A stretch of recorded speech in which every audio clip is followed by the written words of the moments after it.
Bismillahirrahmanirrahim. Assalamualaikum warahmatullahi wabarakatuh. Waalaikumsalam warahmatullahi wabarakatuh. Innal hamdalillah nahmaduhu wa nasta'inuhu wa nastaghfiruh wa na'udzu billahi min syururi anfusina wa min sayyiati a'malina may yahdihillahu fala mudhillalah wa may yudlilhu fala hadiyalah. Asyhadu an la ilaha illallah wa asyhadu anna Muhammadan abduhu wa rasuluh wa asyhadu anna Muhammadan abduhu wa rasuluh. Allahumma sholli ala Muhammad wa ala ali Muhammad. Innallaha wa malaikatahu yusholluna 'alan nabi ya ayyuhalladzina amanu shollu 'alaihi wa sallimu taslima. Alhamdulillah, puji syukur kehadirat Allah Subhanahu wa taala yang telah banyak melimpahkan rahmat dan hidayahnya kepada kita hingga hari ini. Alhamdulillah kita bisa bergabung bersama dalam acara ngaji bersama Gus Baha. Terima kasih Gus Baha atas waktunya, kesediaannya untuk mengisi pengajian yang insya Allah dalam rangka menyambut ulang tahun Telkom University atau milad Telkom University yang ke-7 Gus. Insya Allah yang ke-7 Telkom University dan juga STT Telkom STC untuk yang ke-30 tahun. Alhamdulillah hadir juga di sini bersama-sama kita juga alhamdulillah kumpul berbagai macam dari rombongan Telyu Bandung, dari Bandung datang ke sini dan juga alhamdulillah ada rombongan dari keluarga besar wilayah Telkom Kudus. Kemudian juga terima kasih kehadirannya kepada Bapak Komisaris Telkom Bapak Fikri Ahmad Assegaf. Dan juga dari pimpinan Telkom Regional 4 Jawa Tengah, Bapak Jatmiko, dan juga ada rombongan pesantren Al-Aziz, pimpinan dari Gus Sidik, dan juga pimpinan dari Telkom University. Terima kasih atas kehadirannya Bapak Profesor Adi Wijaya beserta para pimpinan yang telah berkenan untuk hadir pada acara hari ini. Baik, terima kasih juga kepada audiens dari virtual room yang ada di Zoom. Alhamdulillah sudah bergabung juga di Zoom dan juga sudah ada di YouTube. Baik, untuk mengawali acara pada yang berkah hari ini, kita awali dengan bacaan basmalah. Bismillahirrahmanirrahim.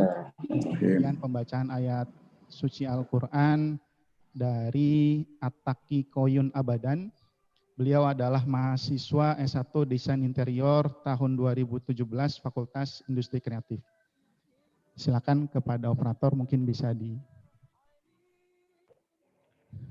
Assalamualaikum warahmatullahi wabarakatuh.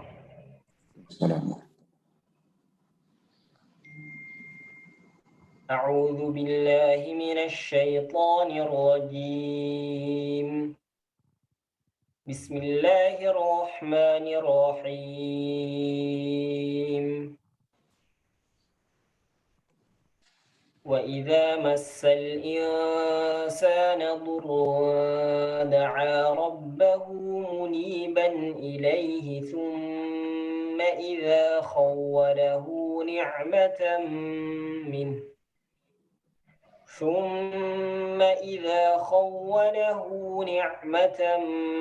مِّنْهُ نَسِيَ مَا كَانَ يَدْعُو إليه من قبل وجعل لله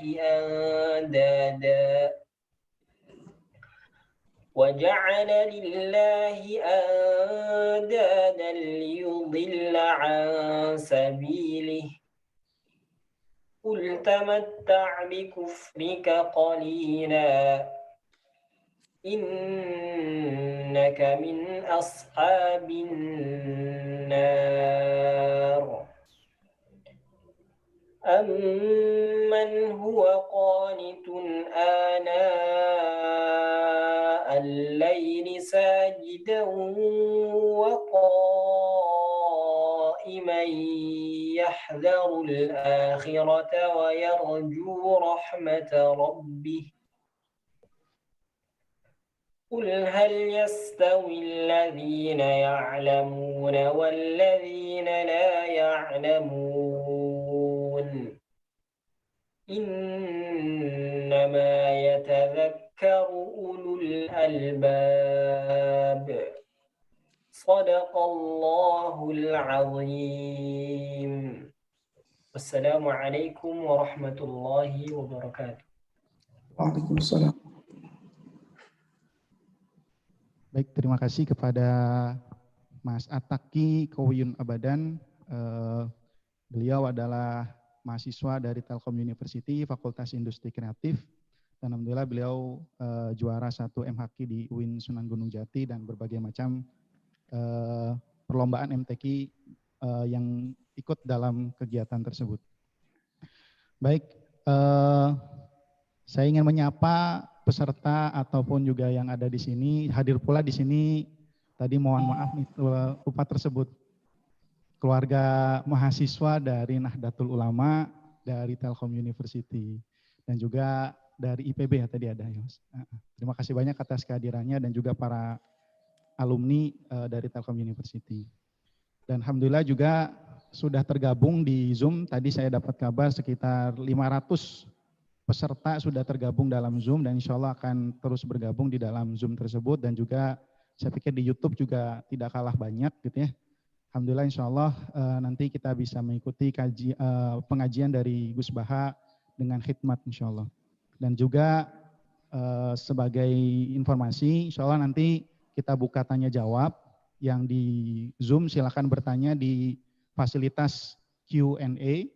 Nanti insya Allah saya akan pilih beberapa dan diutamakan para peserta yang hadir di sini. Jadi kalau peserta di sini ingin bertanya, silakan gitu ya. Karena ini kesempatan yang insya Allah sangat berkah gitu ya untuk mendapatkan ilmu langsung dari Gus Baha. Baik, berikutnya langsung kita ke acara berikutnya yaitu adalah sambutan dari Rektor Telkom University, Bapak Profesor Adi Wijaya. Silakan Bapak Profesor Adi Wijaya, waktu dan tempat dipersilakan. Terima kasih Pak Denny. Bismillahirrahmanirrahim. Assalamualaikum warahmatullahi wabarakatuh. Yang saya hormati, yang saya muliakan Gus Baha beserta rekan-rekan yang ada di sana. Saya perlu sebutkan nih, terima kasih juga Bapak Ahmad Fikri Asegaf yang telah sudi datang ke pengajian ini. Kemudian Bapak Jatmiko yang saya hormati dari FIP Tirek 4. Kemudian rekan-rekan pimpinan Telkom University beserta jajaran dan para dosen yang saya banggakan. Alhamdulillahirabbil alamin. Wabihi nasta'inu ala umuri dunya waddin. Wassalatu wassalamu ala Rasulillah Sayyidina Muhammad wa ala ali Muhammad. Bersyukur kepada Allah, kita semua dalam kondisi sehat walafiat. Semoga kesehatan ini senantiasa membersamai kita.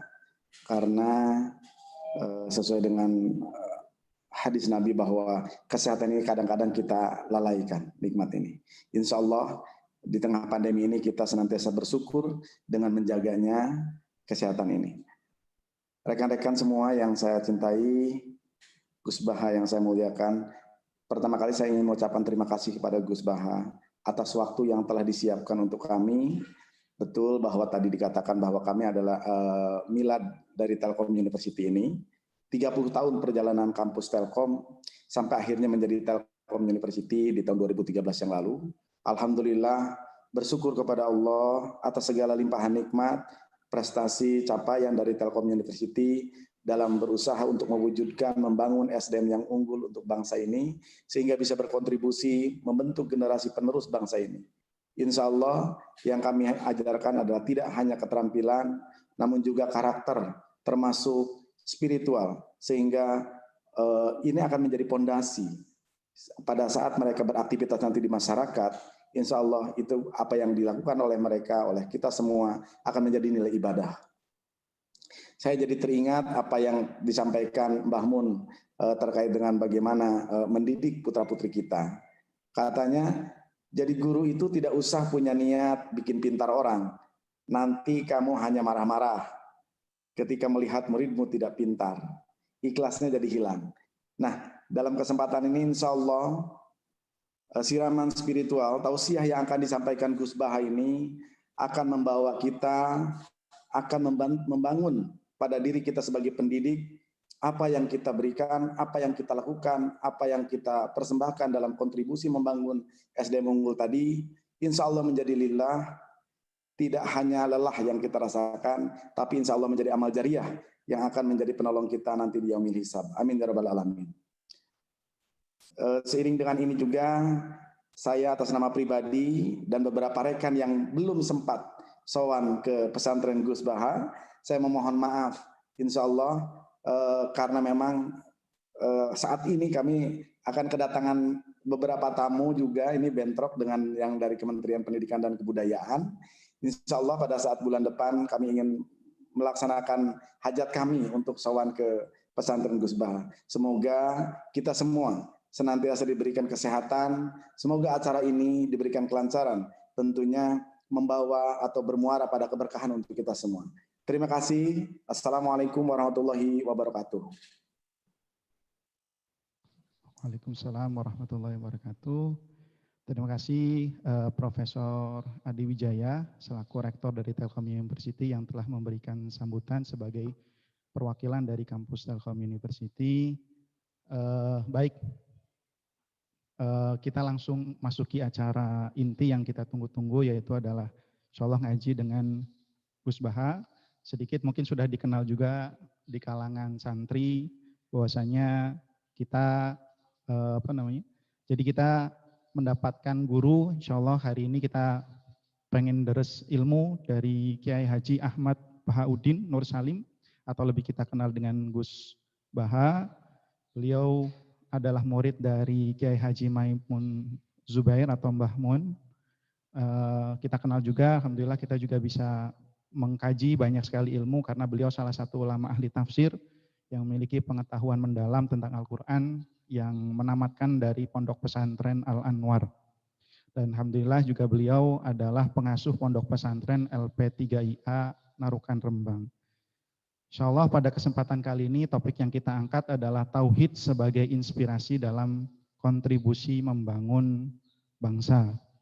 Insya Allah semangat yang seperti ini mungkin teringat dengan Kiai Haji Hasyim Asy'ari ya, di bulan Oktober beliau mengumandangkan resolusi jihad untuk memperjuangkan Indonesia. Ataupun pekikan takbir Bung Tomo yang kemudian membawa Indonesia di jalan perjuangan. Mungkin langsung saja kepada guru kita Gus Baha, monggo Gus.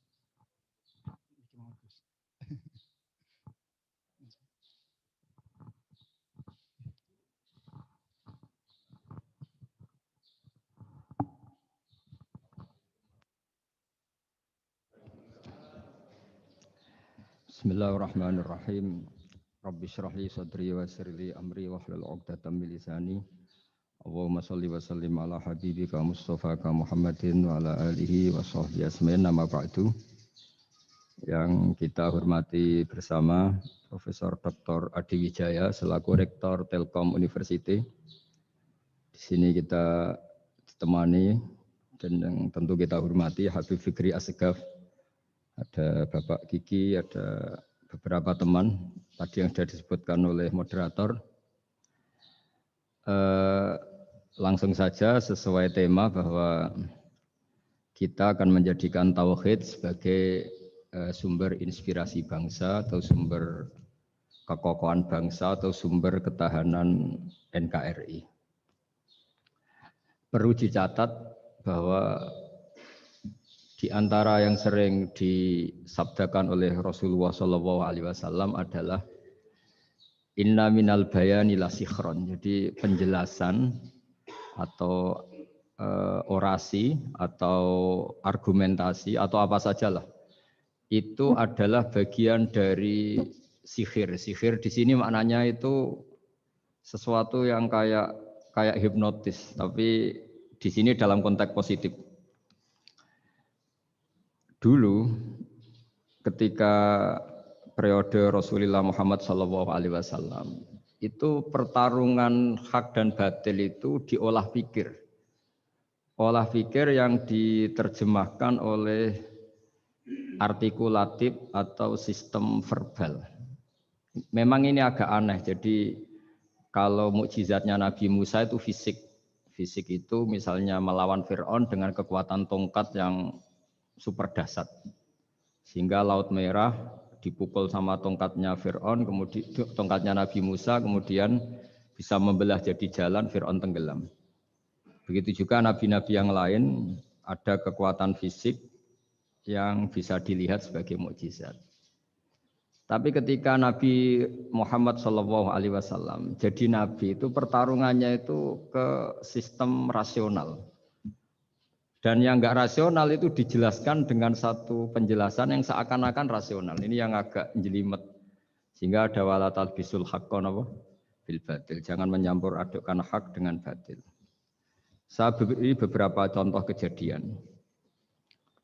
Suatu saat itu ada orang kafir datang ke Rasulullah SAW. Kemudian bertanya, ya Muhammad, jika kambing itu mati betul, yang tidak disembelih, bangkel. Itu yang mematikan siapa? Karena Nabi itu orangnya ummi itu lugu, ya yang mematikan Allah. Terus jawabannya si orang kafir tadi, agama kamu itu aneh. Yang dimatikan Allah langsung haram, tapi yang lewat tangan-tangan manusia yang berlumuran dosa halal katanya. Sehingga terus jadi logika yang kok iya ya gitu. Harusnya yang dimatikan Allah langsung kan orisinil gitu. Sehingga orang terus terbelalak, seakan-akan ini hebat gitu. Dan resikonya Nabi Habib Fikri, resikonya itu enggak boleh fahisan mutafahisan. Corong Jawa Nabi ora oleh cangkem elek, itu resiko. Andai kan Nabi boleh cangkem elek enak. Nak halal ya pangan kon. Kalau itu baik ya silahkan makan ya. Tapi masalahnya Nabi tidak boleh seperti itu. Andai kan tidak Nabi kan gampang ya sudah kalau halal ya silahkan makan. Masalahnya Nabi tidak boleh apa? Enggak boleh berbicara kasar, tidak boleh berbicara buruk. Terus ada lagi beberapa kejadian yang seperti itu, yaitu masyhur suatu saat Sayyidina Ali didatangi seorang kafir juga Yahudi. Ali, kakimu angkat satu, diangkat sama Sayyidina Ali. Angkat dua-duanya, ya tidak bisa. Gitu kok temanmu, maksudnya Nabi Muhammad mengklaim bisa naik langit, gitu aja kamu tidak bisa. Jadi selalu pakai olah kata. Yang ketiga misalnya Muhammad, kita ini punya urusan banyak, punya problem banyak. Dan Tuhan itu dianggap penyelesai problem, halul muskilat, yang bisa menyelesaikan problem. Pertanyaannya, kalau problem kita banyak, Tuhannya satu tidak cukup Muhammad. Kalau problemnya banyak, ya Tuhannya harus banyak. Sehingga ketika Nabi membawa tauhid, protes mereka, komplain mereka, aja'alal alihata ilahau wahida innaha dala syai'un ujab. Masa Tuhan satu, wong problemnya banyak, urusannya banyak. Kalau urusannya banyak, ya Tuhannya harus banyak. Nah, karena olah pikiran seperti ini, sebetulnya bukan olah pikiran ini, hakikatnya olah kata, karena ini tidak mewakili hakikat. Ya saya ulang lagi, sebetulnya ini bukan olah pikiran atau olah akal atau olah kecerdasan, tapi olah kata, karena semua yang diomongkan ini tidak mewakili apa? Hakikat. Tapi faktanya itu terjadi. Sehingga mukjizatnya Rasulullah SAW itu tidak boleh berupa fisik kayak tongkatnya Nabi Musa, atau tabutnya Nabi Harun atau apalah yang sifatnya fisik. Karena ini tidak menjawab kecerdasan-kecerdasan yang terimplementasi oleh kata-kata yang dikatakan orang-orang kafir tadi, yang bisa memojokkan orang-orang kafir. Akhirnya Nabi diwarisi kecerdasan, dikasih kecerdasan oleh Allah Ta'ala, yaitu yang dikatakan fatona. Dan mereka memang suka, mempermalukan Nabi itu suka. Misalnya Nabi karena sebagai Nabi beliau tahu betul bahwa semua itu biadillah di tangan Allah. Itu Nabi pernah ngendikan la adwa wala tiarota, tidak ada penyakit menular. Lalu ada orang Yahudi atau orang siapa saja, orang bodoh lah yang jelas ini.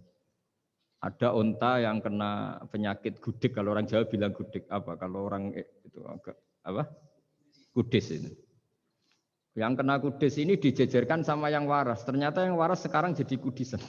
Senang mereka karena bisa mempermalukan Nabi. Ya Muhammad, ini unta kena kudis. Ternyata yang waras tertular oleh yang kena kudis. Padahal kata kamu tidak ada penyakit apa? Menular. Itu problem-problem jadi Nabi di era Rasulullah SAW. Sehingga Quran datang dengan kecerdasan yang untuk menjawab itu. Makanya Nabi tidak pakai mukjizat fisik, tapi mukjizat logika. Akhirnya Nabi diajarin Allah lewat Jibril, yang dikira mereka yakin kalau menang dalam debat. Tapi Nabi balik bertanya, faman a'dal awwala. Jadi terjemahnya, kalau ini kena kudis karena tertular yang ini, lalu ini tertular siapa? Yang pertama tadi. Wah itu asli mat dari Allah ya, maksud saya itu. Jadi dia ingin contoh yang kedua yang tertular, dengan itu berarti ada penyakit apa? Menular. Tapi Nabi tanyanya faman a'dal awwala. Lalu yang pertama kena kudis itu tertular siapa? Makanya kalau sekarang misalnya corona menular itu yang pertamanya dari siapa itu? Tidak tahu itu. Ya tidak perlu tahu, tidak bidang kamu. Jadi ini saya mau cerita. Jadi logika-logika yang dibangun orang kafir itu sebenarnya bukan logika, tapi olah kata. Dan orang kafir itu paling pintar. Karena mereka itu penyair. Penyair itu kalau sekarang modern mungkin mirip-mirip jurnalis atau mirip apalah. Bisa mengubah apa saja. Apa yang sebetulnya baik dikesankan buruk atau sebaliknya.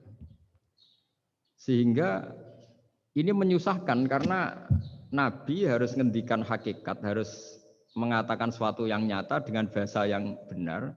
Sementara mereka mengatakan kebatilan dengan penjelasan yang baik. Ini ribet kan?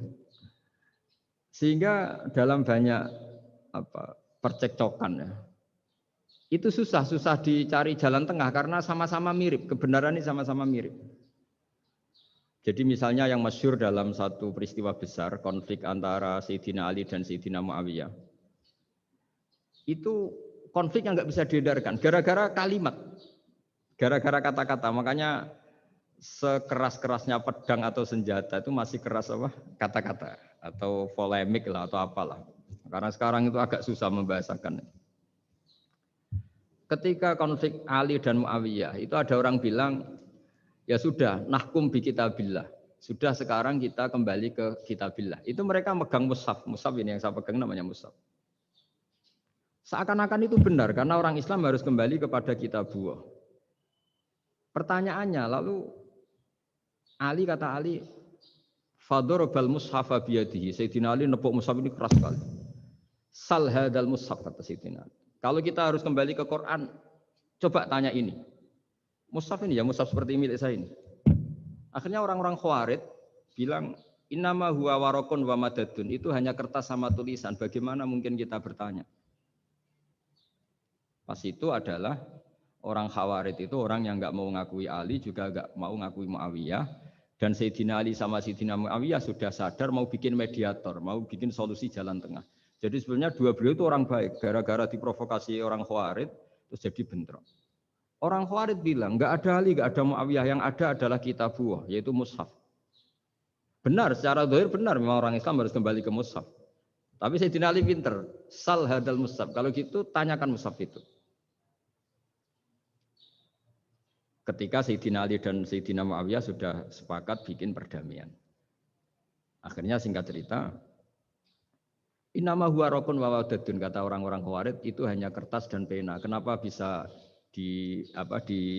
disuruh atau diminta jawaban? Terus kata Sayyidina Ali, enggak bisa toh kamu tanya mushaf, ya enggak bisa. Makanya tanya saya katanya. Akhirnya Sayyidina Ali memberi penjelasan, wa in khiftum shiqaqa bainihima fab'asu hakamam min ahli wa hakamam min ahliha. Jika dua mempelai suami istri itu ngalami konflik, di mana-mana orang konflik itu roh raine serasa seneng nek. Kita kalau sedang marah, semuanya lah kalau sedang marah sama istri itu roh raine serasa seneng. Jadi sing ganteng ora ketok gantenge. Wis ketok elek etok. Sehingga kalau ngomongi anaknya, dasar nakal kok bapake gitu. Bapaknya gitu, nanti dasar cerewet koyo ibuke. Makanya alhamdulillah banyak anak kita yang mewarisi nakalnya bapaknya dan nakalnya ibunya. Karena sabdonya mesti seperti itu. Jadi anak kita ini korban cara ngomong kita. Maka kita tidak wali itu harus syukur karena omongannya nggak mandi. Itu kalau kita wali, itu anak kita jadi orang buruk semua. Karena kita ngomong dasar goblok koyo ibuke. Dari ibuke dasar nakal koyo bapake. Berarti anak kita punya status goblok dan nakal. Tapi alhamdulillah yang ngomong itu tidak wali sehingga diabaikan saja sama Allah. Gak penting. Omongannya orang tidak wali itu tidak penting. Makanya ndak wali itu tetap punya sisi positif. Kalau ngomong ndak ngefek. Tapi kalau wali itu direspon sama Allah. Langsung ya. Tapi kalau wali ya ndak ngomong gitu. Jadi kalau orang nggak suka itu nggak boleh ketemu. Karena tambah benci. Sehingga butuh mediator. Itu sudah, ini termasuk ilmu psikologi Quran. Kalau orang sedang nggak cocok itu nggak boleh ketemu. Pakai apa? Mediator. Jika suami istri sedang konflik, itu sebaiknya, seharusnya atau sayugyanya itu kirim mediator. Fab'atsu hakamam min ahli wa hakamam min ahliha. Iyurida islaha yuwaffiqillahu bainahuma. Terus kata Sidina Ali, wa amru ummati Muhammad a'dhamu min amri rajulin wa imra'atin. Dan urusan umat Muhammad yang kita sedang konflik dengan kekuatan besar dan bisa pertumpahan darah, itu lebih ngeri timbang urusan suami dan istri. Itu saja solusinya mediator. Artinya sesepele itu urusan pribadi saja Allah menyuruh ada mediator. Apalagi urusan kita yang lebih dahsyat. Akhirnya mereka ngakui cara istimbat, cara ngambil kesimpulan Sayyidina Ali. Jadi ini masalah-masalah yang orang bilang seakan-akan benar. Sudah kita kembali ke Quran, kembali ke Quran. Quran yang mana? Wong kamu tidak paham. Lama-lama tanyanya cetakan mana ini? Ribet kan? Makanya saya ini bikin gerakan besar-besaran yang dulu saya ngaji tafsir lama sekali dengan Mbah Mun. Ngaji sama bapak saya, sekarang alhamdulillah sering diskusi sama Pak Quraisyab karena kita ini butuh dan saya punya teman akrab Gus Zofur juga doktor tafsir. Ya kalau kamu ingin tak sebut ya punya teman kalian semua untuk mengkaji apa? Tafsir. Itu memang kita butuh. Karena Quran itu teks. Teks itu harus difahami ahlinya. Karena tapi ketika orang ngomong, ayo kita kembali kitabullah, kembali ke kitabullah, itu kembali yang apa? Terus tentang apa? Sehingga banyak orang yang entah saking angkuhnya, entah saking benarnya tidak tahu. Saya tidak mau kembali kepada Quran. Kenapa? Saya tidak pernah keluar, saya di situ. Kembali itu kan sudah keluar baru kembali. Itu entah saking angkuhnya, entah saking benarnya tidak tahu. Mau kamu katakan angkuh yang masuk akal? Saya tidak mau kembali. Saya tidak pernah keluar. Memang saya sudah di situ. Benar mana? Bisa jadi ya sudah ini itu wilayah yang nggak jelas itu. Tapi bahwa mukjizatnya Nabi itu menerangkan sesuatu yang kayak iya kayak enggak. Karena orang kafir itu pintar mengemas kebatilan sebagai kebenaran. Jadi enak zaman Nabi Musa ngadepi Fir'aun yang karuan salah. Nabi Muhammad itu enggak. Ngadepi satu komunitas yang mereka punya jargon yang seakan-akan benar. Misalnya Ka'bah itu sakral, Baitullah. Orang kafir itu percaya keramatnya Ka'bah, percaya. Sehingga mereka kalau bikin berhala itu harus dekat Ka'bah, bentuk barokah Ka'bah. Kayak kurang ajar gimana? Maka berhala-berhala itu paling banyak di dekat Ka'bah, karena supaya apa? Dapat barokahnya Ka'bah. Ribet kan? Kamu kafirkan itu percaya barokah Ka'bah, tidak dikafirkan itu kurang ajar. Ka'bah kok jadi ruwet. Ribet banyak ngadepi. Itu susah memang ngadepi logika, makanya kan apa ya, kayak kita ngerawat anak itu. Mau dilonggar nanti manja terus goblok, mau dikerasin nanti minggat, ribet kan. Jadi ngelola kebenaran itu tidak gampang. Lalu Nabi datang bil haqqil bayyin, dengan kebenaran yang nyata. Dimulailah dari surat diantaranya lam yakunil ladzina kafaru min ahlil kitab wal musyrikin munfakina hatta ta'tiyahumul bayyinah. Bayyinah itu siapa? Rasulun minallah yatlu suhufam mutahharah. Orang-orang kafir baik berkategori ahli kitab yaitu Yahudi Nasrani maupun yang berkategori orang-orang musyrikin yaitu orang-orang yang menyekutukan Allah yang non samawi, yang tidak punya kitab samawi. Itu tidak mau tercerabut, munfakin itu tidak mau tercerabut dari akar mereka hatta ta'tiyahumul bayyinah, sehingga datang kebenaran yang begitu nyata, begitu jelas. Saking jelasnya siapapun mau tahu dan nggak bisa dibatalkan oleh apapun, termasuk oleh perilaku sosial. Siapa itu? Rasulun minallah yatslu suhufam mutahharah, itu yaitu Rasulnya Allah yang membaca lampiran-lampiran suci, yaitu Quran. Sehingga Nabi datang dengan analogi pembanding. Orang-orang yang berpikir Tuhan harus banyak karena urusan itu banyak, problem banyak. Lalu Nabi bikin analogi. Andaikan kamu sebagai pembantu yang punya majikan banyak, perintahnya beda-beda. Kamu mau enggak? Ya enggak mau, enggak enak Muhammad kalau punya bos banyak. Perintahnya beda-beda, semuanya egois harus dituruti, enggak mau. Enak mana sama punya majikan satu? Enak satu Muhammad. Ya sudah, Tuhan kamu itu majikan kamu. Kalau banyak-banyak bingung kamu perintahnya banyak nanti. Terus mereka mau, ya sudah Tuhannya satu saja. Jadi karena mereka mau enggak mau, harus berpikir kalau Tuhan banyak berarti perintahnya banyak, memuaskan satu Tuhan dibenci Tuhan yang lain, memuaskan yang lain dibenci yang lainnya, pokoknya ribet. Hari ini minta dilayani, Tuhan yang satu minta dilayani, itu kan ribet. Jadi Nabi itu pakai logika yang gampang. Makanya ketika Allah menjelaskan itu, ketika Allah dorobawa masalar rojulan fihi syuraka umutasyakisuna wa rojulan salamal dirojul hal yastawiyani masalah. Alhamdulillah Allah bikin satu perumpamaan, ada orang yang punya majikan banyak, yang satu punya majikan hanya satu. Hal yastawiyani masalah, nasibnya enak mana? Enak yang punya majikan satu karena standarnya jelas, SOP-nya jelas. Akhirnya mereka sadar, oke Muhammad Tuhannya satu saja. Lalu dalam pertanyaan-pertanyaan yang lain, misalnya tadi masalah Sayyidina Ali, masalah dibully lah kalau sekarang itu Nabi menjawab ya dengan rasional. Karena mau tidak mau. Karena Nabi tidak dibolehkan pakai mukjizat zaman itu. Untuk awal-awal jadi Nabi itu nggak boleh pakai mukjizat. Karena mukjizat itu punya sisi yang sangat-sangat fatal, yaitu kalau Allah sudah menurunkan mukjizat, itu sekali nggak diimanin itu harus ada azab. Nabi ingin umatnya itu nggak kena azab. Makanya ketika Allah Ta'ala wa ma mana'ana an nursila bil ayati illa an kadzdzaba bihal awwalun. Cara terjemahan bebasnya gini. Muhammad, saya tidak ngasih mukjizat kamu kayak Nabi Musa, kayak nabi-nabi sebelum kamu yang berupa fisik. Itu problemnya satu, sekali saya menurunkan mukjizat, tren umumnya ini didustakan. Ketika didustakan, saya punya alasan menyiksa, wong sudah tak perlihatkan sebegitu jelas kok tetap didustakan. Maka sekali saya menurunkan mukjizat, kata Allah, wa ma nursilu bil ayati illa takhwifa. Saya memberikan satu ayat itu hanya warning, hanya peringatan bahwa ini akan ada bahaya azab. Sehingga karena pilihannya itu Nabi milih gak ada mukjizat yang seperti nabi-nabi sebelumnya. Milih mukjizat yang ilmiah, yaitu Al-Quran yang kita warisi sampai sekarang. Alhamdulillah. Karena kata ulama-ulama, nah ini pentingnya penjelasan.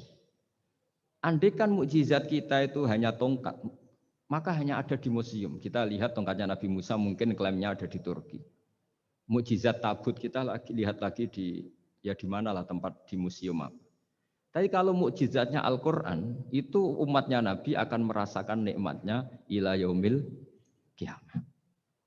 Misalnya kita dalam bersuami istri atau dalam berkeluarga atau dalam bermasyarakat. Itu Quran kalau nasihati kita gampang sekali. Misalnya wa ashiruhunna bil ma'ruf fa in karihtumuhunna fa asa an takrahu syai'a wa yaj'alallahu fi khairan katsira. Sudahlah kalau sama istri itu yang baik. Jika ada watak istri yang kamu enggak suka, dalam ketidaksukaan kamu itu ada kebaikan yang banyak. Kamu enggak suka karena kalau istri kamu sering marah, kamu enggak suka.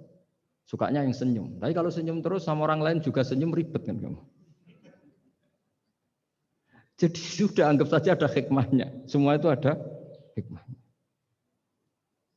Kalau istri kamu marah tidak kelihatan marahnya, dipendam, itu enggak ekspresif. Cara akting sinetron enggak masuk itu. Tapi kalau marah kelihatan marahnya itu ekspresif, itu kecerdasan itu apa? Bisa menumpahkan keinginan. Wah itu bagus ini. Jadi disuruh lihat sisi apa? Positif. Imam Syafi'i itu pernah ketemu seseorang yang di depan beliau cium tangan hormat. Suatu saat dikasih tahu sama santrinya yang lain, orang yang mencium kamu wahai Imam Syafi'i itu di belakang ngerasani kamu, bully kamu. Kata Imam Syafi'i, baguslah. Kenapa? Berarti saya wibawa, di depan saya tidak berani. Jadi enteng. Beliau dikasih tahu, tetangga kamu banyak yang benci engkau ya Imam Syafi'i. Baguslah, tidak akan utang saya. Justru yang kenal-kenal itu yang utang-utang itu. Jadi enteng terus. Jadi dunia ini dianggap gampang saja. Coba kalau istri kamu sedang rukun sama sedang marah itu murah mana? Murah marah. Kalau rukun minta ke mall pusing. Jadi ulama dulu itu murah mana? Marah sama rukun. Kalau sedang harmonis, minta kemana? Mahal kan? Kalau pas marah. Jadi ulama dulu itu lucu, apa ya? Gampang sekali nanggapin sesuatu itu. Imam Abu Hanifah itu kalau ketemu yang utang beliau itu dia yang sembunyi karena malu. Kalau kita kan enggak, yang sembunyi yang utang. Kalau Abu Hanifah enggak. Yang sembunyi itu Abu Hanifah. Kasihan dia malu kalau ketemu saya, kan masih punya utang saya. Itu kalau kamu ingin jadi wali itu gitu. Kalau ketemu yang utang kamu yang lari. Itu bisa bank tutup karena yang lari yang utangin. Dalam cerita-cerita wali itu unik-unik. Robi'ah Adawiyah itu pernah kemalingan. Itu beliau sembunyi. Malingnya nyari apa, dia sembunyi. Habis itu ditanya, kenapa engkau sembunyi? Sama lu, sama malingnya. Karena rumah saya nggak ada yang bisa dimaling. Karena enggak punya apa-apa. Jadi, ini kalau berpikir rasional kan ada Habib Fikri, bahasa rasional. Ini tak latih berpikir yang agak rasional. Nah, Nabi itu diutus dalam kondisi masyarakat yang rasional. Sehingga repot. Dan yang tidak rasional itu punya kecakapan olah kata sehingga seakan-akan rasional. Makanya ada kalimat terkenal di kalangan ulama, kalimatu haqqin urida bihal batil. Omongannya benar, tapi maksudnya tidak benar. Kayak tadi, la hukma illa lillah. Tidak ada hukum kecuali yang ada di Quran. Tidak ada hukum kecuali yang diturunkan Allah. Pertanyaannya, apa itu? Ya Quran. Lah iya apa? Makanya kata Sidin Ali, ya sudah, sal hadal mushaf. Tanya mushaf kamu. Oh ya tidak bisa, itu kan hanya kertas sama tulisan. Makanya tanya ulama, kata Sidina Ali. Nah Quran itu bal huwa ayatum bayinatun fi suduril ladzina utul ilm. Quran itu begitu jelas sebagai solusi tapi di hatinya orang yang punya ilmu. Sehingga kemudian lahir beberapa generasi tauhid. Yang paling masyhur dimulai tauhid itu yang masyhur ya, yaitu adalah ketika ada orang namanya Muhammad bin Jubair bin Mut'im. Itu bapaknya Muhammad ini namanya Jubair bin Mut'im. Itu dia orang kafir, masih kafir. Dia datang ke Madinah itu untuk negosiasi tawanan perang Badar. Dulu beberapa orang yang negosiasi sama Nabi itu ya nunggu di masjid. Singkat cerita, Nabi sholat maghrib baca surat Wattur wa kitabim mastur fi raqim mansur wal baitil ma'mur was-saqfu fil marfu wal bahril masyur. Terus dia dengerin sampai Allah tanya, am khuliqu min ghairi syai'in. Kalau kamu tidak ngakui saya sebagai Tuhan, kata Allah, silahkan Anda berpikir bahwa alam raya ini dimulai dari ketiadaan. Atau kamu sendiri merasa sebagai pencipta alam raya ini, pencipta langit dan bumi. Itu namanya am khalaqus samawati wal ard. Itu orang itu disebut dahiyatul Arab, orang paling cerdas di Arab. Itu dia bingung. Dia selamanya kafir. Cara berpikir menuhankan berhala, Lata, Uzza. Pokoknya menuhankan makhluk lah. Terus dia mikir, Muhammad ini kacau ya. Akal saya dihabisin, kata dia. Jadi cara berpikir dia pakai akal. Dia tidak percaya mukjizatnya Quran. Tapi dia bilang Muhammad ini kacau. Akal saya dihabisin. Akhirnya Nabi setelah salam dia menyatakan Islam. Karena kata dia Muhammad, akal saya habis oleh apa yang kamu baca. Nah ini saya mau menerangkan tauhid sebagai inspirasi. Yaitu logikanya gini, langit bumi ini kan wujud itu punya eksistensi. Kalau langit bumi ini wujud, alam raya ini nyata, lalu kamu mengatakan sebelum alam raya ini ketiadaan, berarti ada satu kesimpulan ketiadaan menciptakan yang ada. Itu malah gendeng bareng. Logikanya kan nggak kena, al-adamu yakhluqu maujudan, sesuatu yang nggak ada menyebabkan atau menjadikan sesuatu yang ada. Akhirnya, padahal pertanyaannya tadi gitu, ya sudah kalau kamu nggak percaya saya sebagai Tuhan, sebagai pencipta awal, sudah ada usah Tuhan-Tuhanan. Tapi ya mari goblok bareng dengan mengatakan bahwa alam yang ada ini diciptakan oleh sesuatu yang tidak ada. Jadi Jubair, saya tidak mau goblok Muhammad, sudah iman saja saya, karena saya tidak mau goblok. Jadi agama ini datang dengan keceriaan berpikir.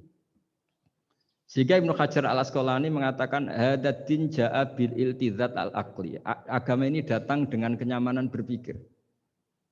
Coba kalau Anda seorang profesor atau seorang doktor atau seorang ilmuwan, kemudian Anda diajak goblok dengan teori baru bahwa sesuatu yang ada itu diciptakan oleh yang tidak ada. Mau enggak kamu? Mau semuanya rasa tuh. Diajarin sesuatu yang ada diciptakan oleh yang tidak ada.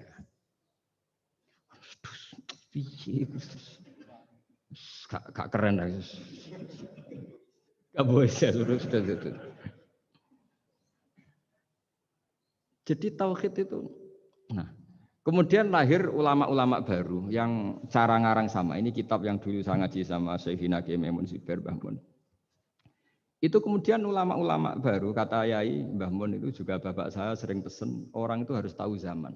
Menerangkan tauhid itu kalau ulama dulu itu dimulai dari kalimat yang mungkin yang ngaji saja bingung. Al-alam mutaghayyir wa kullu mutaghayyir hadis la budda mim muhdits. Itu sampean dengar mesti anggap jimat itu apa itu? Itu doa apa gitu. Doa jalbur rizki apa gitu. Padahal itu logika.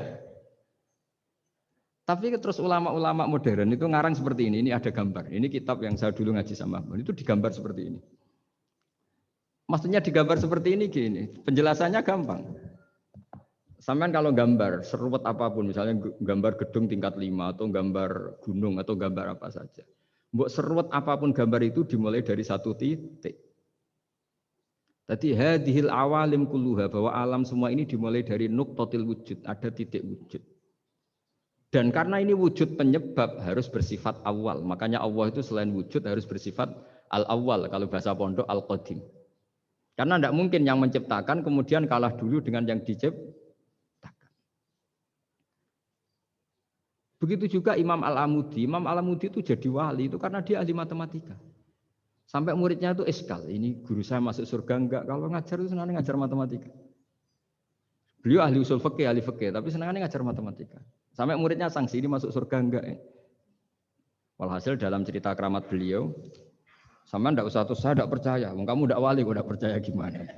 Ribet sekarang itu. Orang kalau nggak nekuni sesuatu terus nggak percaya, ribet. Itu beliau masuk surga itu dijamin dapat surga itu karena ngajar matematika. Tapi di hati beliau hanya satu. Matematika adalah satu ilmu yang dimulai dari angka 1. 0, itu tetap dimulai dari 1. Nggak bisa. Akhirnya beliau cerita, angka 2 atau 3, nisbatul wahid wal isnaini ila mi'ah wa ila ma la nihayatallah, semuanya sama, nisbatul far'i ilal asli, kata beliau. Mbok angka 2, 3, 1000 sampai 1 miliar, itu perbandingannya dengan angka 1 apa hubungannya? Al-far'i ma'al asli, yaitu angka 2, 3 adalah cabang dari angka 1. Jadi alam raya sebanyak apapun, ada galaksi, ada Mars, ada apa saja, tetap dimulai dari wujud yang 1, yaitu wujudnya Allah Subhanahu wa Ta'ala. Jadi beliau menjadikan matematika sebagai alat perangkat untuk tahu tauhid, bahwa alam raya ini dimulai dari al-wujudul wahid, wujud yang 1. Makanya kul huwallahu ahad, Allahus somad, lam yalid walam yulad, dan seterusnya. Nah, makanya ketika orang menyoal hukum adat yang menipu kita, adat itu sunnatullah yang kita lihat. Itu Quran mesti mengembalikan wahwaladzi yabda'ul khalqa tsumma yu'idu wa huwa ahwanu alaih. Sebagian di surat Yasin diterangkan ansha'aha awwala marrah. Ketika kita lama sekali, namanya manusia itu lahir dari seorang bapak dan ibu, ini lama sekali. Yang namanya telur itu lama sekali lahir dari ayam, keluar dari ayam. Yang namanya pohon besar itu mesti dari biji yang kecil. Karena lama itu terjadi, seakan-akan kita ngomong, kita berkeyakinan, tahu-tahu ada pohon besar itu muhal. Tahu-tahu ada manusia ini muhal. Makanya ketika ada figur yang bernama Isa bin Maryam, itu orang kafir Yahudi itu menolak. Bagaimana mungkin ada manusia tanpa bapak? Oke, itu menyalahi prosedur lazim, protap lazim. Tapi kata Allah gimana? Inna masalah Isa indawahi kamasali Adam. Kalau Isa mohal karena tanpa bapak, harusnya Adam lebih mohal karena tanpa bapak, tanpa ibu. Jadi artinya apa? Allah tetap mengingatkan bahwa kudroh saya yang pertama itu menjadikan semuanya mungkin tanpa perangkat adat. Maka kitab ini yang saya baca ini, milik Said Husain Afandi ini, itu menjelaskan bahwa hukum adat itu menipu. Saya ulang lagi, hukum adat itu menipu. Ketika ayam mengeluarkan telur, telur kemudian menjadi ayam lagi. Terus kita berdebat, telur sama ayam dulu mana? Menurut Anda milih mana? Milih apa?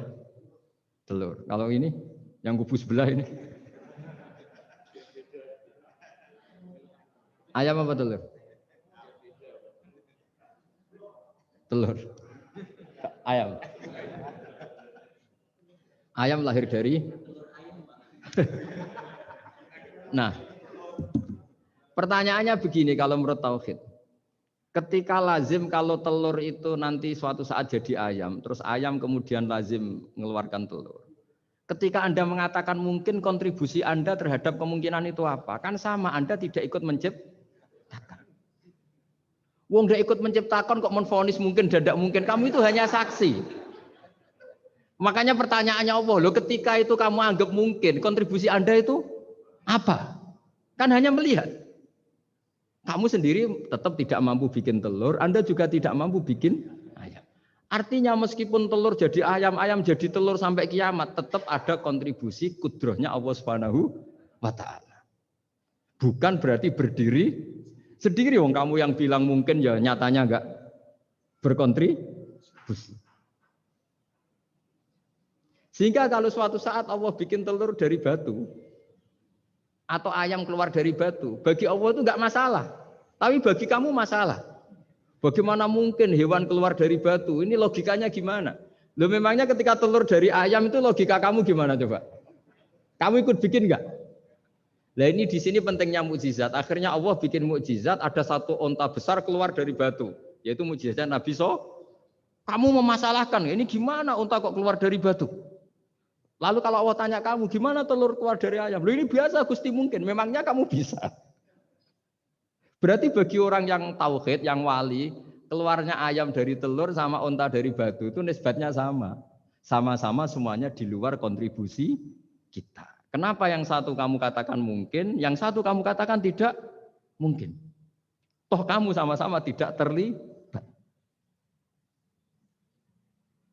Itu cara berpikir tauhid. Artinya apa?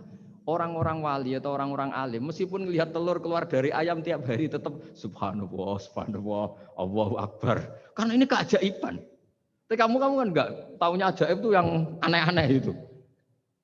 Makanya banyak cari kiai aneh yang gondrong, yang enggak pernah mandi, gara-gara kamu itu suka aneh itu gara-gara. Dong ini ya. Dong itu tahu ya. Jadi mbok sesering apapun alam raya ini ada siklusnya. Biji jadi pohon, pohon kemudian mengeluarkan buah, buah ada biji. Semuanya yang berkontribusi hanya kudrohnya Allah Ta'ala. Tidak mengikat Allah. Allah bisa bikin tanpa itu semua. Makanya Allah selalu memperbarui mukjizatnya. Termasuk ada onta besar keluar dari batu. Yaitu mukjizatnya Nabi Soleh. Kamu nggak boleh menyoal ini mukhal. Mukhal gimana? Karena itu nggak mungkin. Ukuran nggak mungkin apa? Kamu nggak bisa bikin kan? Sama, telur keluar dari ayam kamu bisa bikin. Sama-sama enggak. Nah di sini pentingnya ngaji ya. Makanya Allah ngendikan innallaha la yastahyi ayyadriba masalam ma ba'udatan fama fawqah. Allah itu tidak malu bikin contoh nyamuk. Karena nyamuk ini mukjizat yang besar. Sudah hewannya kecil, di situ ada ususnya. Ususnya ada uratnya. Coba kalau kamu bikin nyamuk.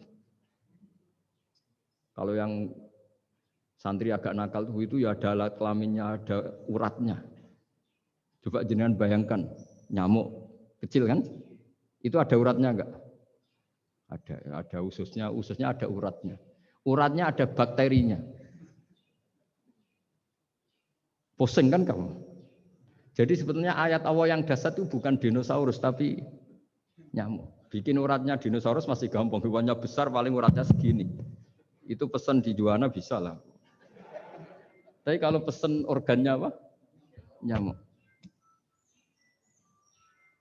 Perutnya seberapa? Sudah gitu dia di dalamnya ada calon anaknya. Lebih kecil, banyak lagi jumlahnya. Coba. Nah ini agama ini datang dengan akal. Jadi kelihatan ada mukjizatnya Quran karena menyontohkan nyamuk. Dan kelihatan mukjizat kalau dijelaskan pakai logika. Yaitu kayak apa susahnya bikin nyamuk. Sudah kecil, ada organnya, organnya ada uratnya, uratnya ada kumannya, kumannya ada uratnya. Pusing enggak? Makanya tidak ada kampus yang siap memaklumatkan diri sanggup bikin nyamuk. Karena ya enggak sanggup tadi. Lah itu mukjizatnya Quran. Jadi agama ini ketika ulama-ulama ja'a bil iltizazil aqli. Agama ini datang dengan kenyamanan berpikir. Makanya kita nanti kalau mau mati itu yang seneng saja. Kita tidak tahu caranya hidup, tahu-tahu lahir, tahu-tahu hidup, tahu-tahu punya hutang, tahu-tahu banyak masalah, tidak tahu kita. Nanti kalau mati juga gitu, nggak ingin mati tahu-tahu mati. Nanti nggak tahu-tahu bangkit. Makanya sudah alaiha nahya wa alaiha namut wa biha nubasu insyaallah taala minal. Makanya kata Sidina Ali kalau ada orang susah hidup, kamu lahir keinginan kamu apa keinginan Allah? Ya keinginan Allah. Kamu mati, misalnya orang frustasi ingin mati ya tidak bisa mati. Kalau Allah tidak menghendaki ya tidak mati. Ya sudah, zaman kita hidup ya tidak bisa mengelola kehidupan ini ya sudah. Kalau mati juga tidak bisa mengelola kematian ini. Makanya terus kita diajarkan inna sholati wa nusuki wa mahyaya wa mamati lillahi rabbil alamin. Berhubung kita tidak tahu ya sudah hidup kita, mati kita semua di tangan Allah. Sudah kita pasrah saja. Nah, jamnya mati, mati aja, serah usah pamit, sudah mati aja, sudah gak ribet. Makanya wali-wali itu ya biasa ngelihat kematian itu, bukan karena yakin pasti masuk surga ya enggak. Kata wali-wali itu di dunia ya Tuhannya Allah, yang ngurusi kita ya Allah, nanti di akhirat ya sama. Itu tauhid ya. Jadi saya ulang lagi ya, jangan terjebak hukum adat. Karena dalam hukum adat itu sebenarnya Anda tidak aktor tapi hanya saksi. Yang namanya telur keluar dari ayam, ayam mengeluarkan telur. Tapi sebetulnya ini tidak mengikat. Allah bisa saja bikin hewan dari yang lain. Kayak tadi mengeluarkan untanya Nabi Soleh dari batu yang apa? Besar. Ya wah itu mokal, bagaimana mungkin? Nah memangnya ayam jadi telur, telur jadi ayam, Anda ikut berkontribusi kan enggak? Andai kan Anda menyaksikan kudrohnya Allah Ta'ala di semua kejadian, yaitu Allah bisa bikin nyamuk, nyamuk ada organnya, organnya ada uratnya. Dengan reputasi seperti ini, maka kita akan mensifati Allah, innahu ala kulli syai'in qadir, bahwa Allah bisa melakukan apa saja. Wa huwa ala kulli syai'in qadir, diulang-ulang. Sama Indonesia yang sekarang seperti ini, yang kata orang ada yang bilang terbelakang, ada yang bilang tertinggal dari Eropa. Mungkin dalam kudrat Allah untuk bikin Indonesia lebih makmur dari sekarang. Bisa mengalahkan negara-negara yang lain. Jadi kalau kamu ingin, tapi Indonesia banyak masalah gini-gini, bagi Allah mudah saja menyelesaikan masalah.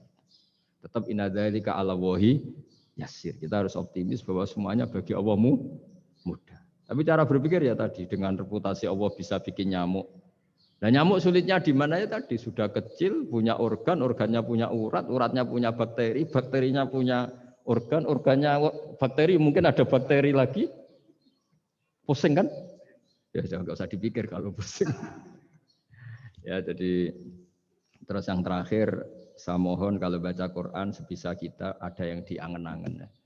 Jadi Allah kalau mendorong kita mengakui eksistensinya Allah, Allah sering ngendikan yang mudah-mudah. Misalnya saya ini yang menciptakan kamu, saya yang menciptakan kamu. Falau la tusaddiqun, sudahlah, saya ini nahnu khalaqnakum. Saya ini pencipta kalian, Bu ya. Hubungan kamu itu dengan saya. Urusan kamu terdekat itu dengan saya kata Allah, bukan dengan yang lain. Karena saya menciptakan kamu kata Allah. Tapi kita ini aneh, jadi manusia itu aneh. Dengan zat yang menciptakan kita tidak punya urusan, dengan yang tidak terkait dengan kita punya urusan. Itu kan aneh. Dan Allah kalau menerangkan itu gampang. Terus bagi manusia yang kumoluhur, yang angkuh, seakan-akan bisa menentukan segalanya. Falaula in kuntum ghairu madinin tarji'unaha in kuntum shadiqin. Kalau kamu orang hebat, Bu ya, ketika nyawa kamu mau keluar tuh kamu tahan supaya kamu enggak jadi mati. Enggak keren kan orang hebat kok mati katanya. Kamu sombongnya kayak gitu seakan-akan bisa ngatur dunia, menaklukkan dunia, ternyata kamu mati. Harusnya enggak usah mati dong.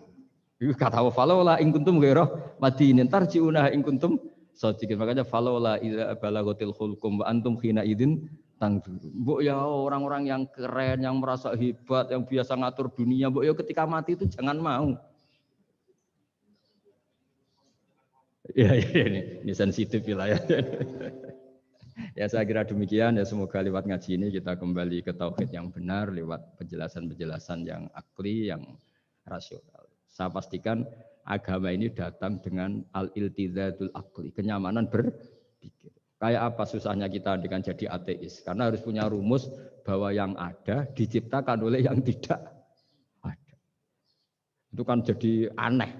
Makanya ukuran iman, salasun mangkunna fihi wajata halawatal iman. Ciri utama iman itu nyaman, halawah itu manis. Karena ya itu tadi apa yang dibawa oleh Quran dan hadis sesuai akal kita. Maka masyhur di kalangan para ulama ada pepatah, laulam yakun maja'a bihi Muhammadun dinan lakana fi aqlin nasi hasanan. Kalau saja Muhammad tidak maklumatkan kalau ini agama, akal pun akan setuju bahwa yang dibawa itu hal yang luar biasa. Karena agama ini tidak lam yusodim al-aql. Agama ini tidak akan menentang akal. Liqaumi ya'qilun, liqaumi yatafak. Kalau ada orang bilang akal saya itu menolak faham agama, itu akalnya yang perlu dicek. Ada masalah itu pasti. Ya, saya kira demikian. Assalamualaikum warahmatullahi wabarakatuh. Pertanyaannya jangan Pak Barbar. Baik, alhamdulillah telah mendengarkan paparan yang cukup sangat menarik dari Gus Baha. Monggo kalau ada pertanyaan dari Bapak Ibu sekalian di sini, silakan mungkin. Monggo Mas. Langsung mau Mas.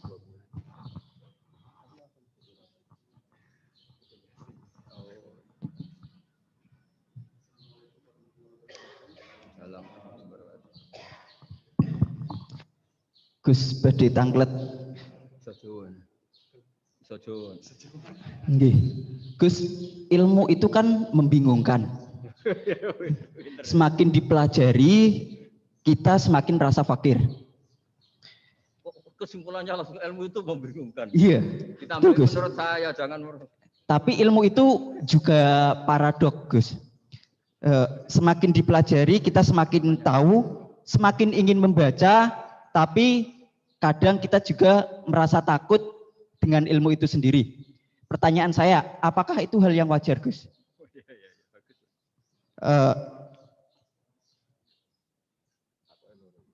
Terus, Gus, untuk saat ini ilmu itu banyak yang disalahgunakan. Orang yang berilmu dibuat salah dan disalahgunakan.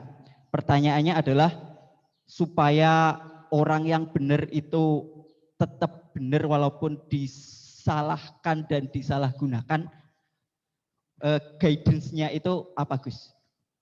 Karena semakin kesini banyak yang nggak berilmu ngaku berilmu, yang berilmu disalahkan dan disalahgunakan. Terima kasih. Wassalamualaikum warahmatullahi wabarakatuh. Anak buah jenengan. Mas Ahmad Saifuddin. Pertanyaan itu kesimpulannya agak jelas itu, tahu-tahu. Ilmu itu menyenangkan bukan membingungkan. Enggak, itu maksudnya gimana kok tahu-tahu ilmu itu gimana tadi? Membingungkan. Misalnya ilmu tentang apa? Ilmu tentang IT. Iya. Yeah. Semakin ngerti IT, semakin biasanya orang semakin ngerti IT itu semakin banyak disalahkan, disalahgunakan. Jadinya banyak orang yang justru berilmu itu takut untuk muncul ke permukaan. Padahal itu justru ya dibutuhkan. Makanya ilmu itu membingungkan. Dia semakin dipelajari, kita semakin fakir, semakin merasa fakir ilmu, tapi kita juga semakin ingin tahu, semakin banyak membaca. Makanya menurut saya ilmu itu membingungkan. Semakin dibaca kita semakin bingung, tapi semakin pengen tambah ngerti. Dan semakin ngerti, kita semakin fakir ilmu. Kan bingung kan nih, Gus? Oh ya bagus lah kalau ada yang bingung bagus lah. Ya semoga bingungnya Anda tetap bingung. Jangan ngajak saya bingung. Gini ya, jadi kalau misalnya IT atau teknologi apapun, Islam datang itu kan ngatur ketentuan efek ya.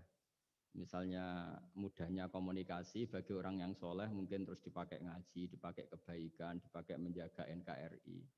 Bagi yang tidak baik dipakai alat selingkuh, alat memecah belah bangsa, dipakai alat adu domba. Jadi Islam datang ya sudah ketentuannya yang dipakai maslahat itu halal, yang dipakai madarat itu haram. Islam hanya ngajari itu, tapi bahwa penemunya yang menjadikan semuanya mudah. Dulu kita nelpon hanya dengar suara, sekarang pakai bisa tatap muka. Itu dianggap ilmu yang objektif, belum punya akibat. Nah nanti akibatnya tadi kalau nelpon yang yang kelihatan wajahnya itu apa namanya istilahnya itu video call. Kalau kamu sama guru kamu sama ibu kamu ya ibadah. Jadi kalau sama selingkuhan kamu ya dosa. Kan gitu toh, Islam hanya membahas itu. Tapi nanti ya kan memang hukumnya hanya itu kan. Kalau dipakai positif ya bagus, kalau dipakai negatif ya buruk. Nah, Islam tidak boleh terus disalahkan. Ini akibat teknologi maka orang mudah selingkuh. Sebelum ada teknologi yang selingkuh juga sudah banyak. Sekarang ngaji gampang karena ada telekonferensi gini-gini. Mulai dulu yang suka ngaji, yang ngaji gampang karena kadang kiai ya tetangganya. Enggak jauh-jauh juga banyak orang bener. Jadi ini kan urusan niat. Meskipun semuanya mudah, kalau nggak ada niat juga susah. Tapi saya kecewa dengan Anda karena mengatakan ilmu membingungkan. Ini saya. Tapi ya bagus lah. Orang jujur itu bagus. Hanya karena beliau bingung, yang aku bingung kan bagus. Jadi nilainya dijujur tadi. Tapi andaikan saya sebagai ilmu itu nggak terima diberi status membingungkan tadi itu. Tapi kalau kita yang ngaji tauhid, ngaji hikmahnya Allah. Semua yang diciptakan Allah itu ada hikmahnya. Misalnya Allah menciptakan manusia itu sebagai pemalas, itu bagus.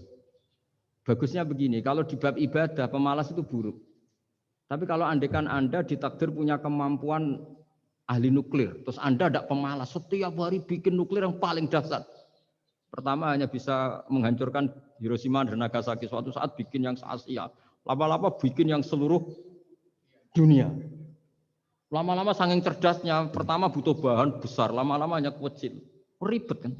Barokahnya pemalas. Ngantor, baca koran. Ngantor, ngerumpi. Sehingga yang bagian nangani nuklir itu tidak pinter-pinter banget. Itu bahaya tuh kalau pinter banget itu, karena efeknya itu. Sama, sekarang kan ada kacamata pinter beda. Itu kan ketemu orang bisa merekam kan, semua privat orang bisa ribet kan. Nah agama itu ngatur yang halal ya biar halal. Misalnya begini ya, ada orang ke Mars atau ke bulan. Kita katakan pinter dalam konteks menjelajah alam. Tapi kalau dibalik, rakyatnya miskin butuh makan. Kemudian itu untuk biaya ke bulan. Itu bodoh apa pinter? Membiarkan masyarakatnya lapar karena biayanya dipakai naik ke bulan. Itu pinter apa bodoh? Tapi dari tidak tahu tentang bulan menjadi tahu, pinter apa bodoh? Pinter. Tapi kebutuhannya makan kok malah naik ke bulan, pinter apa bodoh? Ya saya juga bingung kayak Anda kalau. Gak apa-apa ya. Ya memang ilmu ada sisi membingungkannya ya, gak apa-apa lah. Bingung-bingung dikit gak apa-apa. Tapi ya kira-kira sudah bingungnya tambah.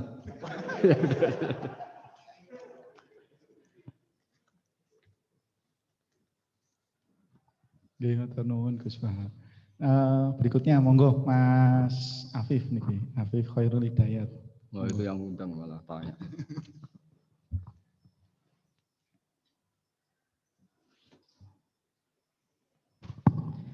Bismillahirrahmanirrahim. Assalamualaikum warahmatullahi wabarakatuh. Terima kasih atas kesempatannya.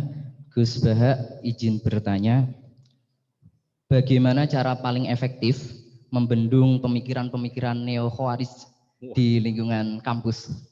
Matur suwun. Wassalamualaikum warahmatullahi wabarakatuh. Wah itu jawabnya paling gampang. Biasanya kewajiban itu dibebankan sama yang terkait. Jadi itu enggak saya itu pasti.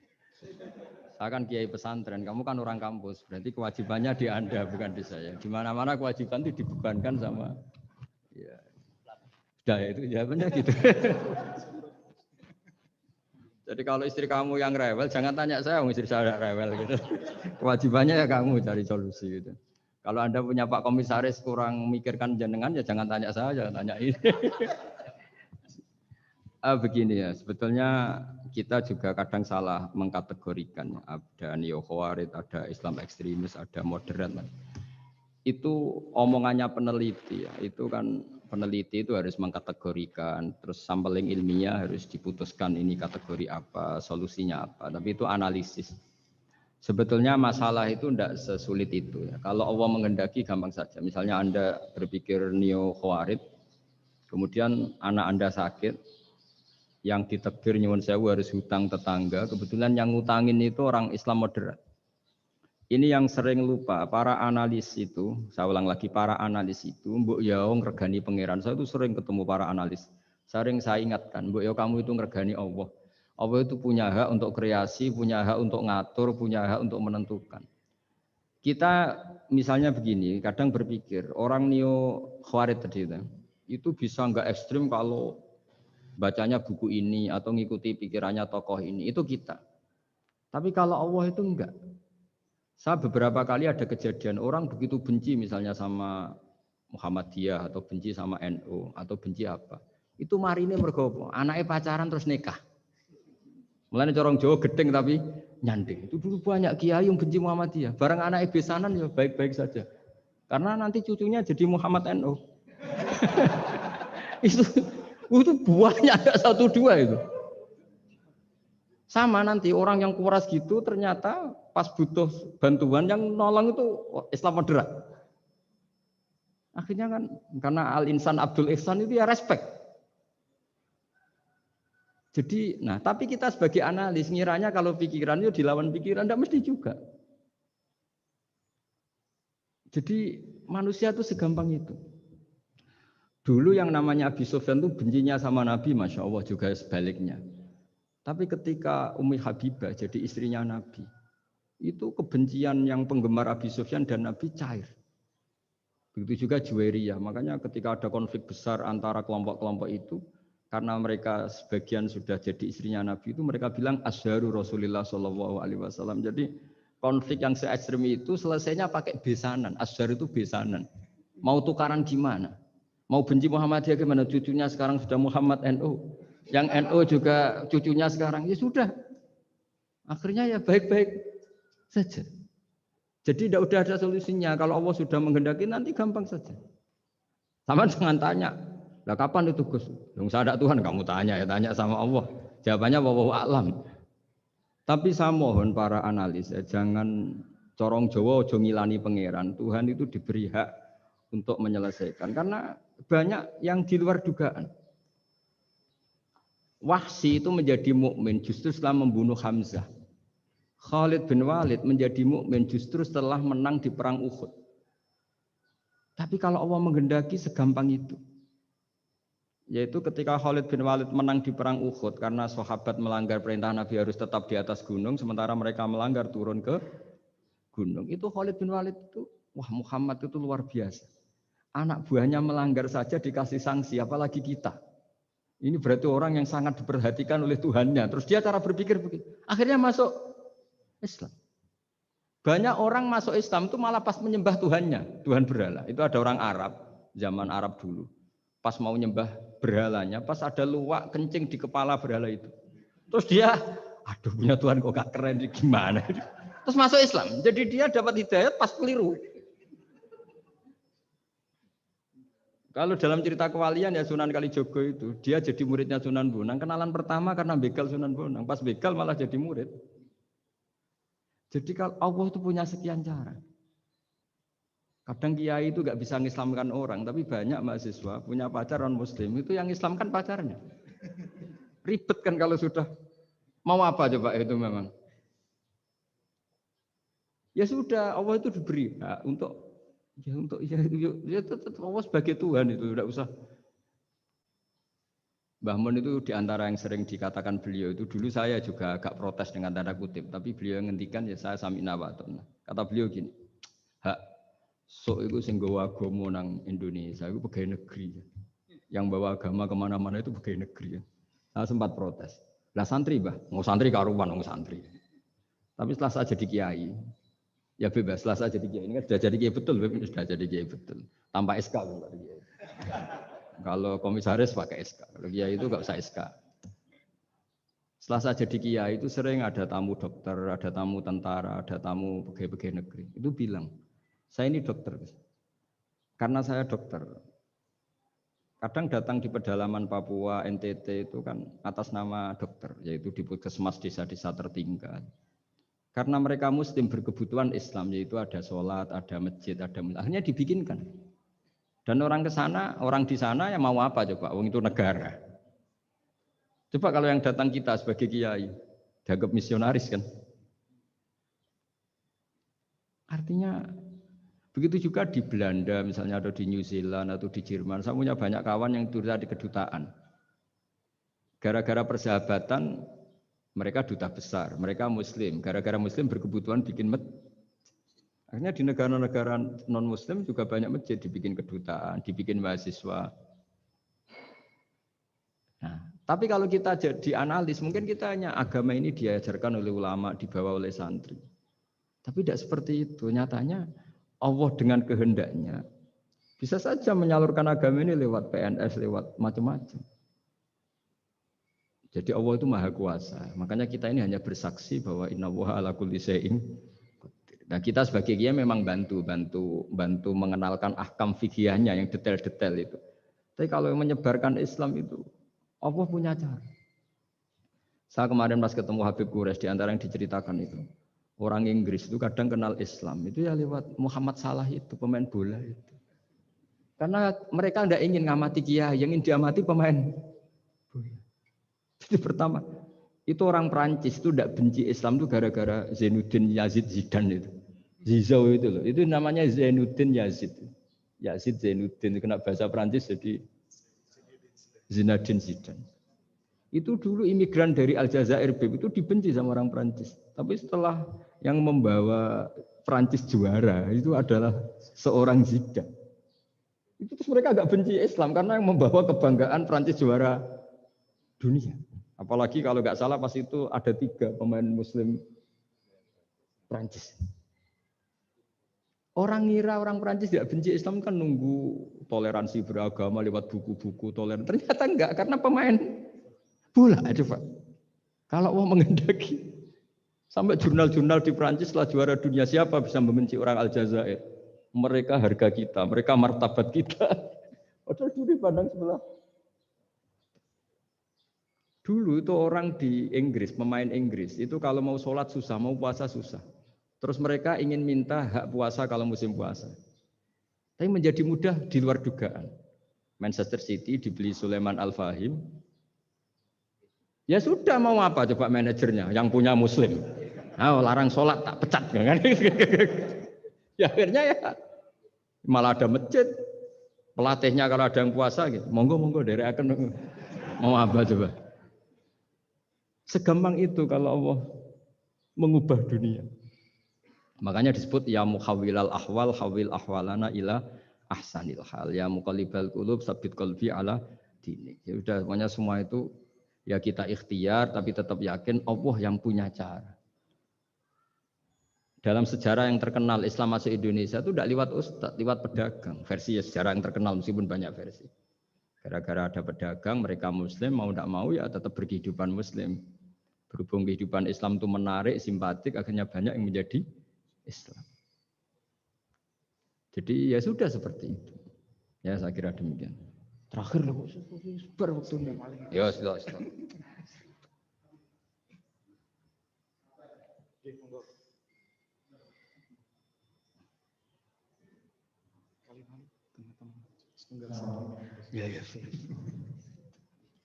Ribet ya anak buah.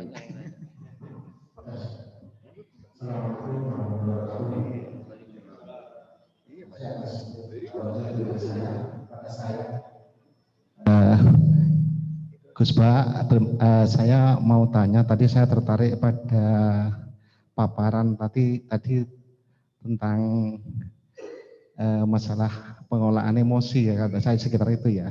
Jadi menghadapi orang, misalkan pasangan atau istri atau teman yang apa namanya itu? Jengkelin.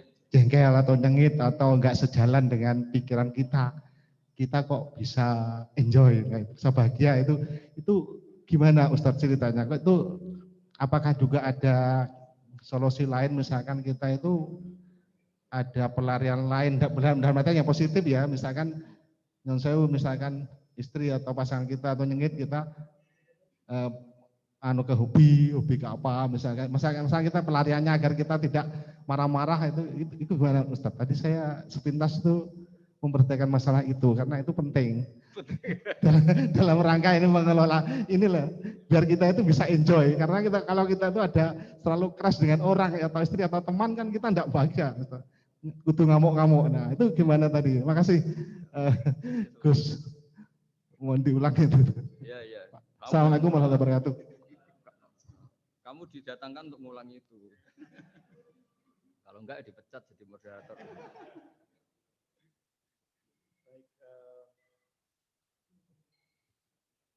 Tadi pertanyaannya pun niki, bagaimana mengolah emosi niki Gus? Ketemu kali niki pasangan opo teman niki Gus sing nyengitin opo ngeten Gus. Nun saya Pak, namanya pun sinten Pak? Saya Pak Haryanto, pensiunan Telkom Juwono. Tadi diajak sama Pak Zainal. Terima kasih Pak. Mohon doa. Bismillahirrahmanirrahim. Jawabannya itu gampang sekali ya, meskipun tidak semua orang ngalamin seperti itu ya. Saya juga agak pati ngalamin. Tapi begini ya, saya punya resep dan ini pasti benar ya, karena dari ulama musalsal itu ada silsilahnya sampai Rasulullah SAW. Jadi saya bilang pasti benar karena tidak dalam konteks pendapat saya, tapi ini ajaran Rasulullah SAW. Ini kan temanya tauhid ya, tauhid sebagai inspirasi. Seorang mukmin itu kan harusnya berpikir satu, ridhonya Allah, keputusan Allah. Misalnya Allah merintahkan kita baik sama tetangga. Saya berkali-kali cerita setiap pengajian, ada seorang ulama, itu punya tetangga itu anak muda itu sombongnya bukan main. Manggil ulama itu, ya Ahmad datang ke saya. Datang, setelah sampai rumahnya bilang, ya Ahmad lah hajata libik, saya tidak butuh kamu, silahkan kembali ke rumah kamu. Itu Imam Ahmad santai aja, tetap senang. Setelah sampai rumah dipanggil lagi, ya Ahmad silahkan ke rumah saya. Datang lagi dengan senyum, sampai 3 kali. Ketika beliau ditanya, sama pemuda tadi, kenapa Anda tidak jengkel? Padahal perilaku saya jengkelin. Terus si imam tadi bilang, wahai anak muda, saya ini senang sekali melaksanakan perintah Allah. Allah bilang, kalau sama tetangga yang baik. Karena kamu ngundang saya senang karena nuruti perintah Allah. Kamu nyuruh saya kembali, saya senang karena memang disuruh nuruti perintah tonggo. Nyenang kalau tonggo, menyenangkan tetangga. Jadi saya tidak ada hubungannya dengan kamu. Kalau kamu misalnya ada teman yang jengkelin, misalnya namanya Zaid. Zaid itu manusia, makhluk. Kalau kamu ikut jengkel berarti Anda terdikte, terprovokasi oleh orang yang bernama Zaid yang statusnya hanya makhluk. Sementara Allah ngajari kita, wa ahsin man asa'a ilaika, berbuat baiklah sama orang, berbuat buruk sama kamu. Berarti kalau kamu tetap baik, hubungan kamu dengan Allah. Kalau buruk berarti kamu didikte oleh Zaid. Bayangkan kalau Zaid ini orang yang nggak tamat SD, Anda seorang profesor, berarti anak SD bisa memprovokasi profesor. Itu yang bodoh yang mana coba? Jadi ulama itu melatih. Jadi selain tadi, makanya Nabi itu punya ajaran yang memang berat ya. Kalau orang tidak bakat wali jelas berat. Di antara ajarannya itu sil mangkoto aka, sambunah orang yang memutus hubungan dengan kamu. Wa ahsin man asa'a ilaika, berbuat baiklah sama yang berbuat buruk sama kamu. Itu memang berat. Makanya kamu tanyakan betul itu. Tapi bisa dilatih, yaitu ketika kita berbuat baik atas nama Allah Subhanahu wa ta'ala. Sehingga melihat yang gini-gini itu ringan. Itu kan sama seperti kiai-kiai yang dakwah di kampung-kampung pedalaman, sudah gak tahu haknya kiai, gak sopan. Lalu itu Nabi itu ketika dakwah itu kalau nuruti mangkel itu ya mangkel. Nabi misalnya memberi satu janji. Siapa yang datang ke saya akan saya kasih sesuatu yang menggembirakan. Itu orang-orang sebagian Bani Tamim bilang, ya Muhammad, sesuatu yang menggembirakan ya uang. Padahal Nabi mau menerangkan fadilahnya amal ini begini-begini. Tapi pikiran orang-orang itu Yang menggembirakan itu ya uang. Kalau kamu kasih uang ya kita gembira, kalau enggak ya enggak. Jadi, tapi ya tadi ya, selain dilatih dengan langsung iman, dilatih punya seni kayak Imam Syafi'i tadi. Orang itu gimana? Di depan jenengan sopan, tapi di belakang ngerasani. Baguslah saya wibawa berarti. Jadi dianggap enteng saja. Saya pernah baca juga, ada orang ketika kaya temannya banyak, ketika miskin temannya yang dulu banyak, sekarang nggak ada yang jenguk dia. Terus lapor ke seorang Habib. Ini gimana Habib? Ketika saya kaya teman saya banyak, ketika saya miskin dibiarkan sendiri. Sekarang saya buruh di orang. Ya bagus gitu. Kalau teman kamu tetap main ke kamu dalam keadaan kamu buruhnya orang, mangkuli boto, mangkuli apa, malah kamu malu jadi tontonan. Mendingan mereka gak datang. Oh ya bagus, alhamdulillah. Jadi coba kalau kamu sudah miskin, teman-teman kamu tetap datang. Pas kamu buruh orang pasti bentak, malu nggak? Milih didolani apa milih enggak? Milih enggak, dulu pikirannya orang kan. Jadi ulama dulu itu ngelola. Ya saya kira demikian. Ya dilatih. Terakhir ini, kamu sudah korupsi satu ini sudah. Katanya terakhir ini. Oke, niki sampun kata Gus, pertanyaan. Iya nggak bisa nggak selesai ya. Sampun kata niki. Digabungkan ya Gus. Ya enggak bisa kalau satu ya satu kurang ya. Niki pertanyaan paling dasar mungkin Gus. Pertanyaan pertama, perbedaan antara akidah sama tauhid Gus. Apa perbedaan antara akidah sama tauhid? Yang berikutnya. Oh, ada. Sudah ini. Pintar nyelip-nyelipin politikus. Enggak bagus. Betul. Sudah selesai maksudnya. Setunggal malih Gus. Gimana? Soalnya kata nih. 1B kan disuruh. Diistilahkan 1B. 1B. Jadi 1A terus 1B. Niki kata enten 20 pertanyaan niki Gus teng Zoom niki Gus. Ya udah pilih mawon nggih. Satu aja. Perbedaan akidah kali tauhid. Yang kedua, bagaimana Al-Qur'an menjadi inspirasi dalam kehidupan. Berkesempatan di mondok pesantren sementara ada di antara kita yang belum merasakan mondok di pesantren, belajar ilmu Al-Qur'an, maka ada beberapa yang mengikuti orang yang berani menafsiri tapi keblinger. Jadi tafsir ayam kambing adalah ulama, atau ada yang khawatir menafsiri sendiri jadi salah. Mohon pencerahan dari Gus Bahar. Bismillahirrahmanirrahim. Alhamdulillah ini terakhir, semangat sekali saya sudah. Begini ya, jadi kalau biasanya ini sering dipakai Pak Kures ya, sesuatu itu pakai madatul kalimah atau kosakata. Jadi kalau akoda itu dari ain, qafdal maknanya mengikat. Sehingga kalau kita transaksi disebut apa? Akad. Jadi sesuatu yang mengikat disebut akad. Kata turunannya bisa akidah, sesuatu yang sudah komitmen itu disebut akad atau akidah. Kita berkomitmen iman bahwa Allah satu. Nah satu itu bahasa Arabnya wahid. Terus dari kata wahada wahidu tauhidan, mengesahkan Allah itu disebut apa? Tauhid. Nah, tauhid itu dimulai la syarikalah, bahwa tidak ada kekuatan di luar Allah yang sekuat Allah, disebut tauhid. Jadi akidah dan tauhid itu sama, akidah ya tauhid, tauhid juga akidah. Jadi itu sama. Makanya yang dikatakan Islam itu apa? Yang dikatakan Islam itu adalah al-i'tiqad atau al-aqidah bil janan, akidah tertanam di hati, wa nutqu bil lisan, kemudian akidah itu kita lafadzkan, kita ucapkan, wal amal bil arkan, dan implementasi fisik kita juga seperti itu.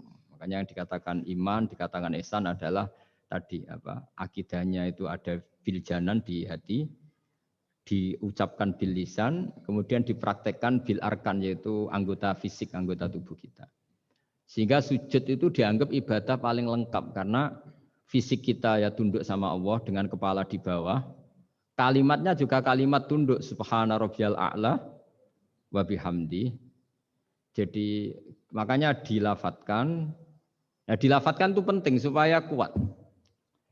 Makanya kita ini menyesali betul ketika ada perdebatan niat itu dilafatkan apa enggak. Itu enggak penting. Sebetulnya semua kita yang NU atau yang ahli sunnah atau siapa saja mengatakan melafatkan niat itu sunat. Jadi tidak mengatakan wajib. Tapi yang menentang dilafatkan juga kebablasan. Nah, melafatkan saja kok enggak boleh. Makanya dulu itu ada guyonan ketika penguasanya itu niat duhur gimana? Dijawab usolli fardhu dhuhri. Salah, niat ada di hati. Barang yang satu kuasa, niat duhur gimana? Ditulis niat ada di hati, enggak yang benar usolli fardhu dhuhri. Ya ribet kalau gitu.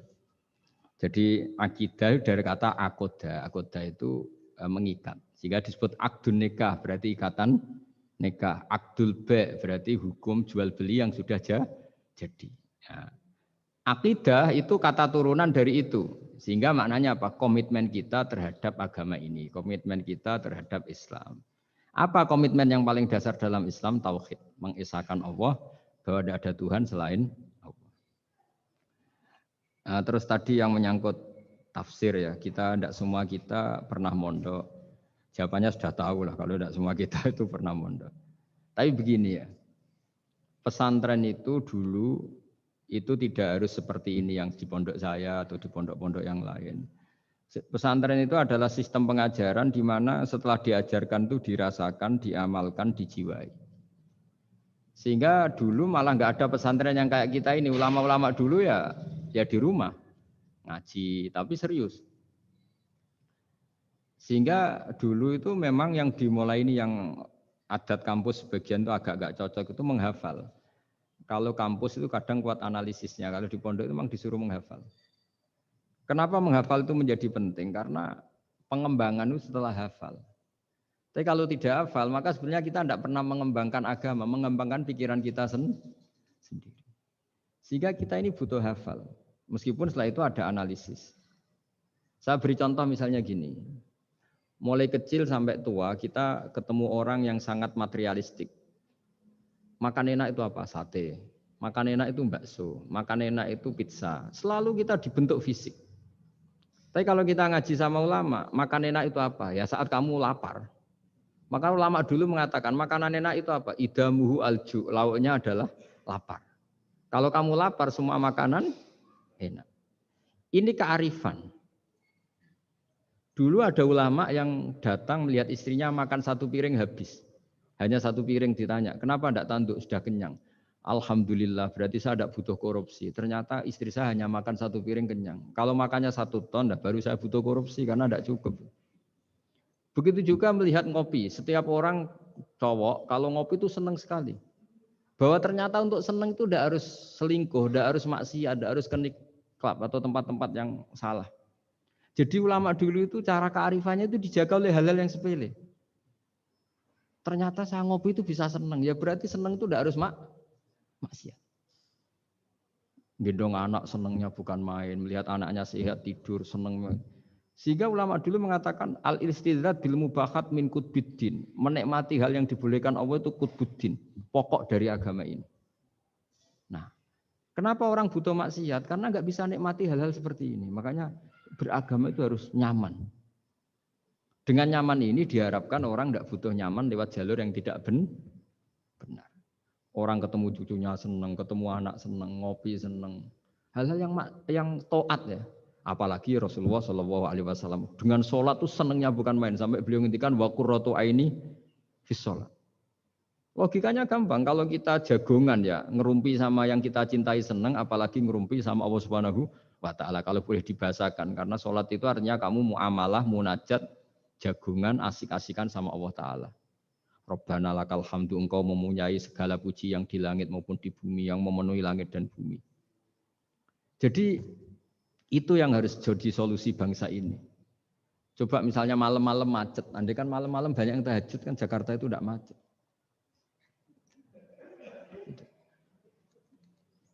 Jadi ulama itu ingin menjadikan taat itu solusi. Makanya qul bi fadlillah bi rahmati fa bidzalika falyafrahu. Orang yang sedang tahajud, itu setiap ulama dulu yang tahajud, itu sampai bilang gini, ainal muluk fi hadil ladzah. Enaknya apa jadi raja? Enak ya kita.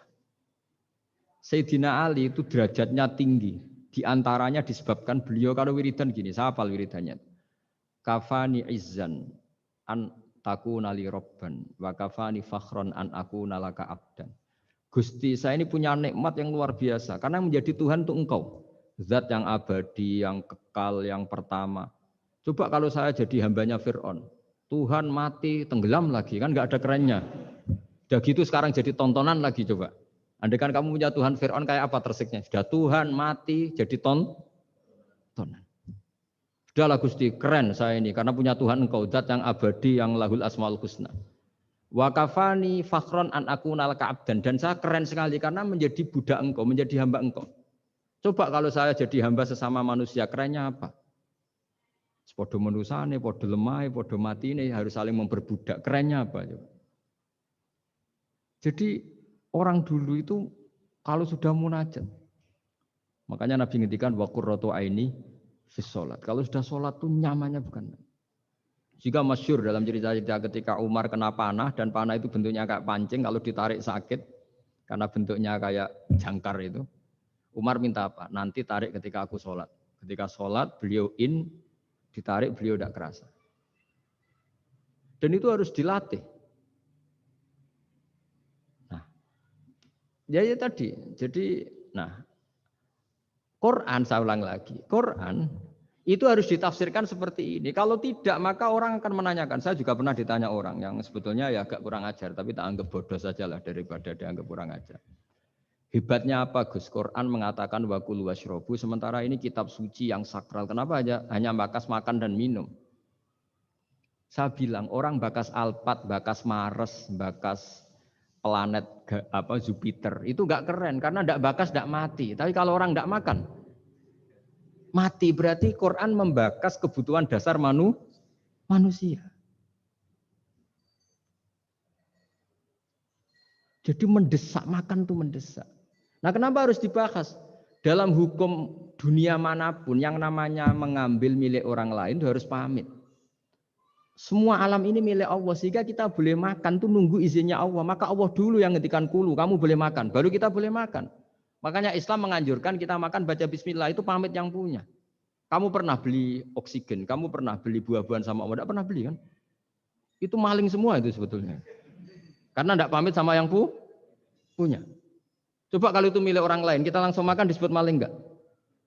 Sekarang kamu makan itu tanpa pamit Allah, kira-kira maling enggak? Kalau kita keras sebenarnya itu maling juga. Makanya kita dianjurkan baca bismillah. Untung Allah baik, enggak ngelaporkan ke polisi.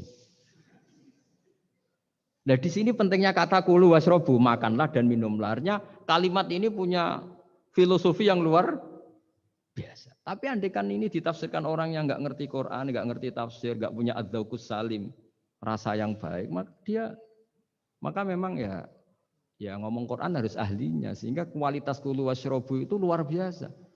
Saya sering sujud syukur karena ayat itu, ya Allah betapa baiknya engkau mengizinkan kita makan rizkimu. Hanya modal baca apa? Bismillah. Sudah gitu oleh ulama dikatakan bismillah hanya sunat, kalau enggak juga enggak apa-apa, cuma sedikit kurang ajar lah ngomong. Tapi kalau kamu tidak ahlinya, maka terus malah tanyanya tadi, loh Quran yang katanya hebat kok hanya bakas makan dan minum. Coba misalnya kemarin itu hebat. Coba sudah kamu kemarin tanpa makan. Tetap pokoknya itu makan.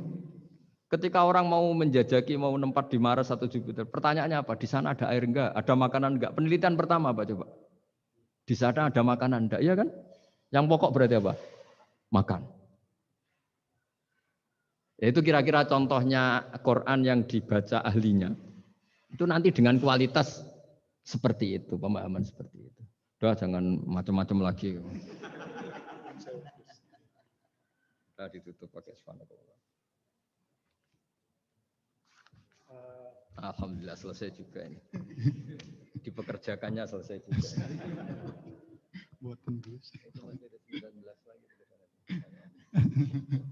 Baik Bapak Ibu sekalian, mohon maaf pertanyaannya dibatasi baik yang datang on-site ataupun online karena keterbatasan waktu, yang kedua juga karena keterbatasan dari jawaban tersebut juga gitu ya.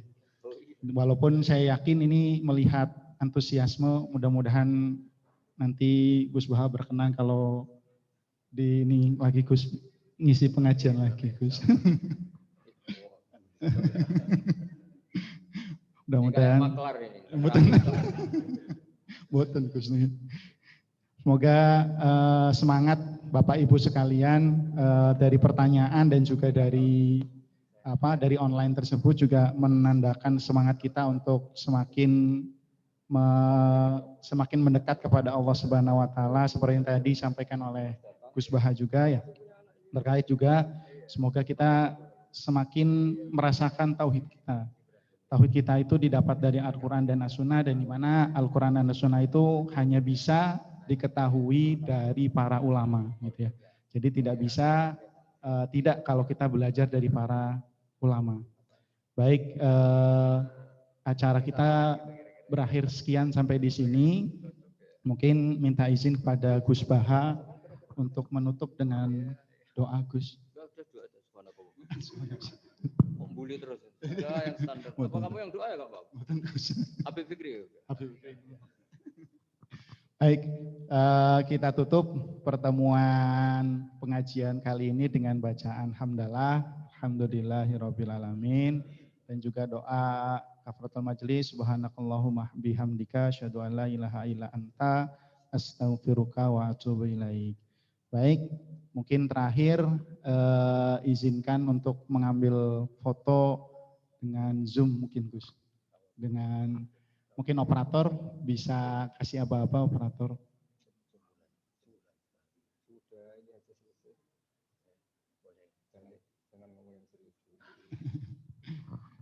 Mohon izin Gus, ambil foto sebentar Gus. Foto Zoom itu gimana? Caranya gimana? Baik, Bapak. Pakai yang nanti mungkin sekarang yang online sebentar mungkin ya. Baik, saya hitung sampai 3. Silakan bapak-bapak ataupun ibu-ibu yang tergabung di dalam Zoom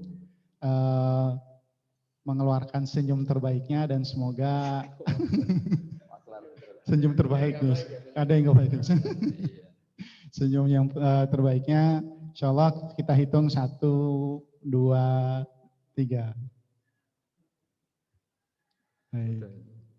Satu kali lagi, 1, 2, 3. Baik, terima kasih atas kehadiran. Juaranya enggak? Dalam senyum terbaiknya ada juaranya enggak? Ada juaranya. Oh. Baik, Bapak Ibu sekalian, terima kasih atas kehadirannya dan insya Allah semoga menjadi berkah buat kita semua. Banyak ilmu yang kita dapatkan dari Gus Baha, semoga menjadi amal setelah kita selesai dari pengajian kali ini. Assalamualaikum warahmatullahi wabarakatuh.